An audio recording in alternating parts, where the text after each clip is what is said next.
Philoctetes, a late tragedy by Sophocles, unfolds during the Trojan War and centers on a moral conflict more agonizing than any battlefield struggle. The play opens on the desolate island of Lemnos, where Philoctetes has been abandoned for nearly a decade. Once a heroic archer and companion of Heracles, he was left behind by the Greek army after a snake bite left him with a festering wound whose pain and stench made him unbearable to others. Isolated, embittered, and physically tormented, Philoctetes survives alone, sustained only by his bow, an irreplaceable weapon given to him by Heracles before his death. The drama begins when Odysseus returns to Lemnos with Neoptolemus, the young and untested son of Achilles. A prophecy has declared that Troy cannot be conquered without Philoctetes and his bow. Yet Odysseus knows that Philoctetes, who despises the Greeks for abandoning him, would never return willingly. Odysseus therefore devises a plan of deception. Neoptolemus must gain Philoctetes' trust through lies, pretending that he too has been wronged by the Greek leaders and is sailing home in anger. The contrast between Odysseus' hard pragmatism and Neoptolemus' instinctive honesty establishes the play's central tension, whether success justifies moral corruption. When Philoctetes appears, Sophocles presents a portrait of suffering, both physical and spiritual. He recounts his abandonment in harrowing detail, describing years of agony, loneliness, and betrayal.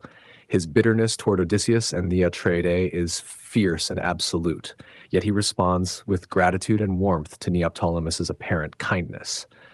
Neoptolemus listens as Philoctetes pours out his pain, and the young man's conscience begins to rebel against the deceit he has been instructed to carry out. The bond forming between them is genuine, making the impending betrayal all the more devastating.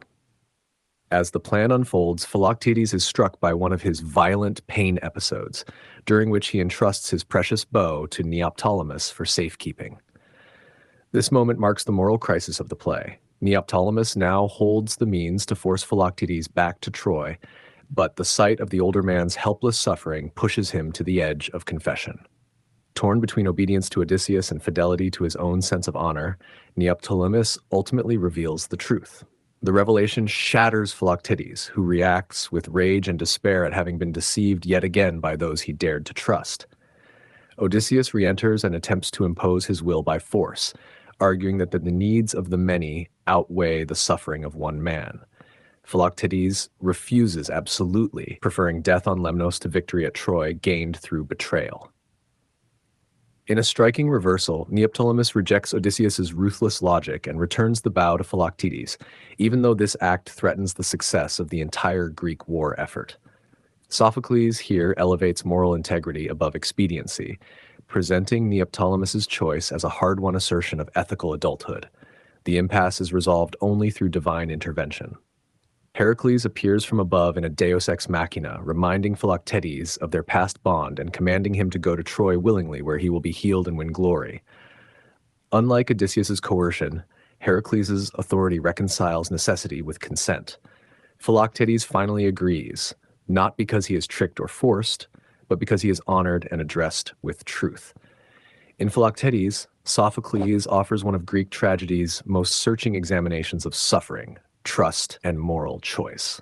The play asks whether victory gained through deception is truly victory at all, and whether integrity can survive in a world shaped by war and necessity. By placing a young hero between an embittered victim and a calculating strategist, Sophocles dramatizes the painful birth of ethical responsibility, suggesting that true heroism lies not merely in triumph, but in choosing justice, even when it costs everything.